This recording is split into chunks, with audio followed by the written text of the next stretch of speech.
لا حول ولا قوة إلا بالله العلي العظيم. أعوذ بالله من الشيطان اللعين الرجيم. بسم الله الرحمن الرحيم.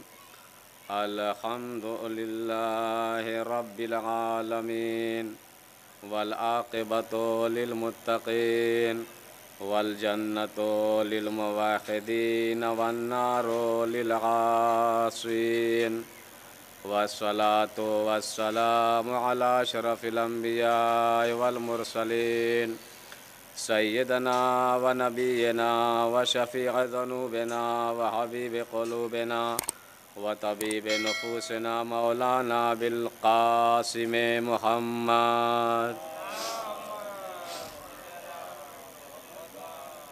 وآله الطيبين الطاهرين المعصومين المظلومين ولعنة الله على أعدائهم أجمعين من يومنا هذا إلى قيام يوم الدين. أما بعد، فقد قال إمامنا الصادق عليه الصلاة والسلام: بسم الله الرحمن الرحيم. أشهد أنك قد أقمت الصلاة وآتيت الزكاة وأمرت بالمعروف ونهيت عن المنكر. صلوات بر محمد وآل محمد.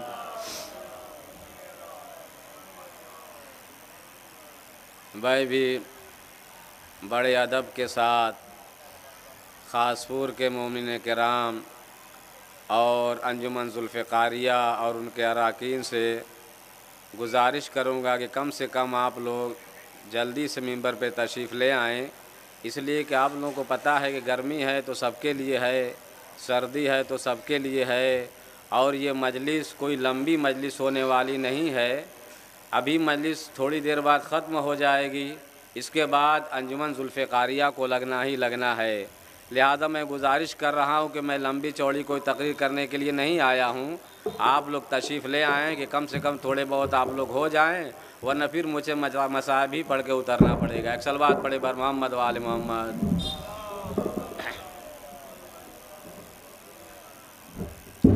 جس مقدس اور پاک و پاکیزہ فقرے کی تلاوت کا شرف حاصل کیا ہے،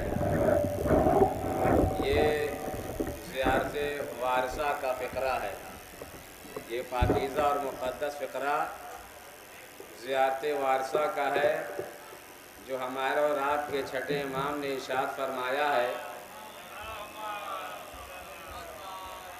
اپنے جد مظلوم امام حسین علیہ الصلوۃ والسلام کے لیے۔ امام فرماتے ہیں کہ اشہد انک قد اقمت الصلاۃ وآتیت الزکاۃ۔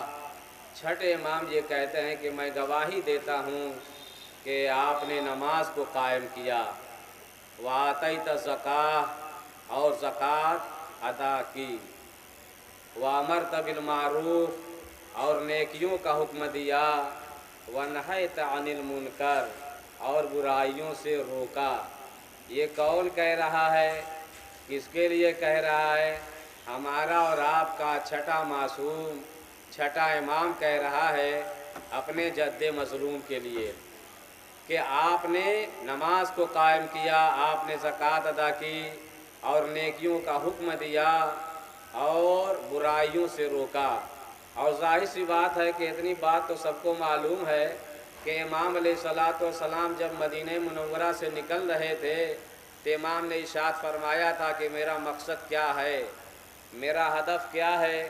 امام نے فرمایا تھا کہ میں نیکیوں کا حکم دینے جا رہا ہوں، لوگوں کو نیکیوں کی طرف بلاؤں گا اور برائیوں سے روکوں گا۔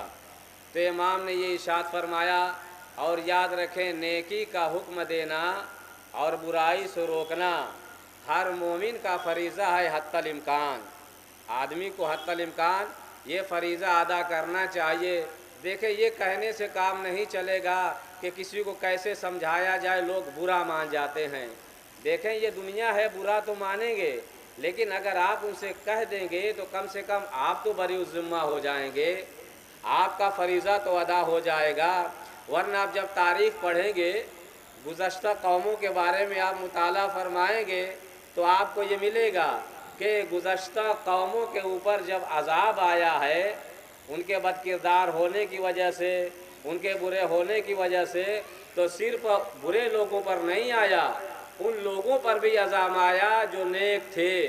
پروردگار نے نیک لوگوں کے اوپر اور برکردار لوگوں کے ساتھ باکردار لوگوں کے اوپر بھی عذاب نازل کر دیا۔ پروردگار نے ایسا کیوں کیا؟ کہا اس لیے ان کے اوپر عذاب نازل کیا گیا کہ یقیناً یہ لوگ نیک تھے، یہ لوگ اچھے تھے، لیکن دوسرے لوگ غلط کام کر رہے تھے، برائی کر رہے تھے، ان کو نیکی کا حکم نہیں دے رہے تھے۔ تو اس کا مطلب یہ ہے کہ ہمیں بھی لوگوں کو سمجھانا چاہیے، ہمیں بھی لوگوں کو کہنا چاہیے۔ اب بعض لوگ ہیں اپنا دامن ایسے بچا لیتے ہیں کہ کون کسی سے بلا وجہ میں دشمنی مولے کہیں گے تو دشمنی ہو جائے گی۔ یاد رکھیے، آپ کو یہ تو یاد ہے کہ دشمنی ہو جائے گی، لیکن جب آپ کا اپنا معاملہ آتا ہے تب آپ دیکھتے ہیں کہ میرا اپنا نقصان ہو رہا ہے، اپنا ذاتی نقصان ہو رہا ہے، تو وہاں ٹوکنے کے لیے اور روکنے کے لیے آگے بڑھ جاتے ہیں۔ وہاں یہ نہیں کہتے کہ ہم سے دشمنی ہو جائے گی۔ مثال کے طور پہ ایک کشتی ہے، کشتی میں بیٹھ کر کے آپ سب لوگ سفر کر رہے ہیں، اور وہ آدمی بھی سفر کر رہا ہے جو بعد میں یہ کہتا تھا کہ مجھ سے کیا مطلب، میں کیوں ٹوکوں، بلا وجہ میں کسی سے کیوں دشمنی لوں، میں نہیں ٹوکتا۔ اب کشتی پہ وہ بھی سوار تھا۔ اب جب وہ کشتی دریا کے بیچوں بیچ میں پہنچی ہے تو ایک شخص نے کشتی میں سوراخ کرنا شروع کیا۔ اب جیسے ہی اس نے زبردست طریقے سے سوراخ کرنا شروع کیا، یہ بیچارے جو اب تک یہ کہہ رہے تھے کہ ہم سے کیا مطلب، ہم کسی کو کیوں سمجھائیں، ہم سے کیا مطلب، ہم کسی کو کیا سمجھائیں، اب اس کے اوپر غصہ ہونے لگے اور اس کو ڈانٹنے لگے۔ بھائی کیا ہو گیا، اب تک تم بولنے کے لیے تیار نہیں تھے، اب تک تم سمجھانے کے لیے روادار نہیں تھے، اب تم اس کو بول رہے ہو کیوں؟ کہا اس لیے کہ یہ سارے کے سارے لوگ ڈوب جائیں گے، ہم لوگ غرق ہو جائیں گے۔ یعنی جب تم کو اپنے غرق ہونے کا خوف ہوا تو ٹوک رہے ہو، اور جہاں پوری امت اگر برباد ہونا چاہ رہی ہو تو تم راستہ دکھانے کے لیے نہیں جا رہے ہو۔ ایک صلوات پڑھ دے بر محمد والے محمد۔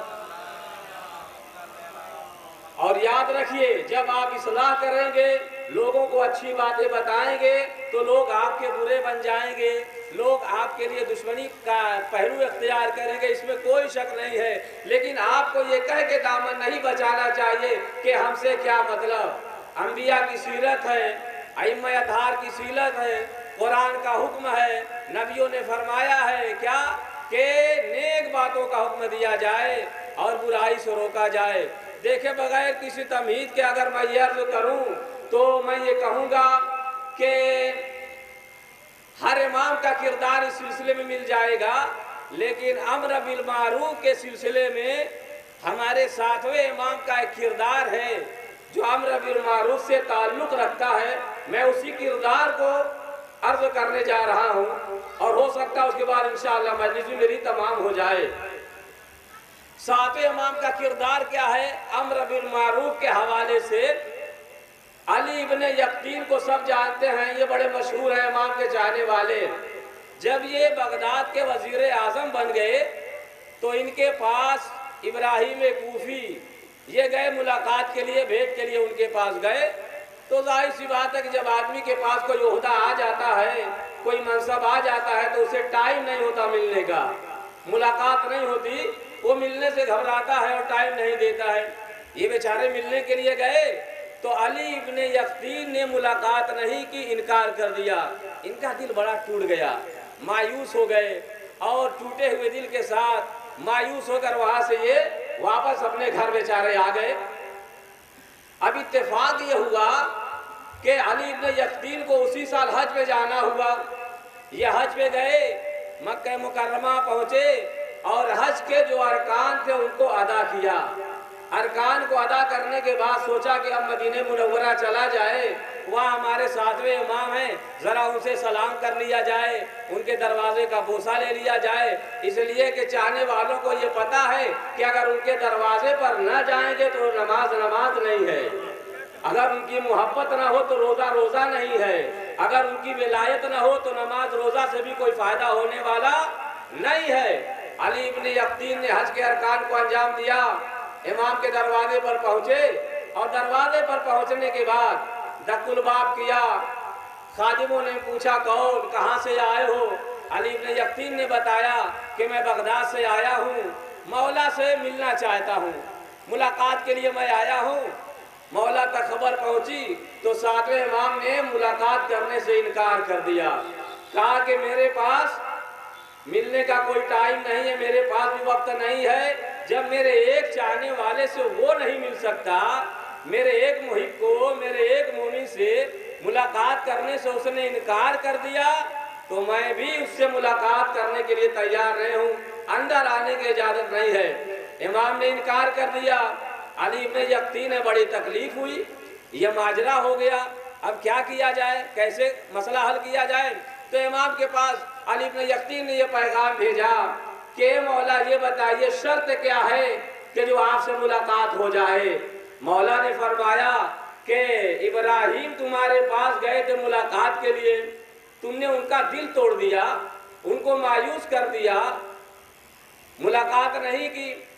جاؤ تم ان سے معافی مانگ لو، اگر وہ معاف کر دیں گے تو میں تم سے ملاقات کر لوں گا، اگر وہ معافی نہیں دیں گے تو میں بھی معافی دینے والا نہیں ہوں اور ملاقات میں نہیں کروں گا. تو علی ابن یقطین نے کہا مولا میں مدینہ منورہ میں ہوں یہاں، اور وہ کوفہ میں ہیں، کیسے میں وہاں جا سکتا ہوں، کیسے ملاقات ہو سکتی ہے؟ امام نے فرمایا اگر سچا ارادہ ہے ملاقات کا اور معافی کا تو تیرے امام کے لیے کچھ بعید نہیں ہے یہ سب کرنے سے. امام کے اختیار میں ہے. سنو، جنت البقیع کے دروازے کے پاس جاؤ، وہاں ایک اونٹنی ملے گی، وہاں تم اونٹنی کے اوپر بیٹھ جانا اور اپنی آنکھوں کو بند کر لینا. جب تھوڑی دیر کے بعد تم آنکھوں کو کھولو گے تو کوفے میں ابراہیم کے دروازے پر پاؤ گے اپنے آپ کو.